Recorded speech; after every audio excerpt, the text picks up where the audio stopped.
প্রথমে শাশুড়ি দিয়ে শুরু করি।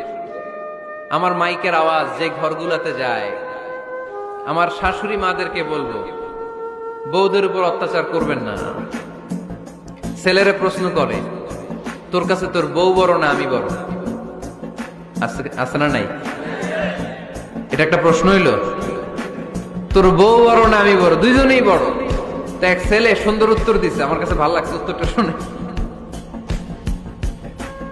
এক মা প্রশ্ন করছে, তোরে এতদিন আমি লালন পালন করে বড় করলাম, জীবন যৌবন তোর জন্য শেষ করলাম, আজকে বউ পাইয়া বউ তোর আপন হয়ে গেল? এবার ছেলে উত্তর দিচ্ছে, মা, আমার মুখ থেকে মা ডাক শোনার জন্য তুমি কি কষ্টটাই না করছো জীবনে।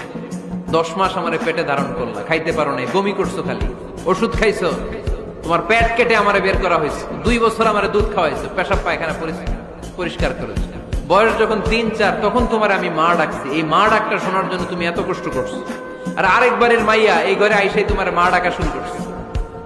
যেই মেয়েটা তোমারে মা ডাকে সে আমার আপন হবে না কেন মা?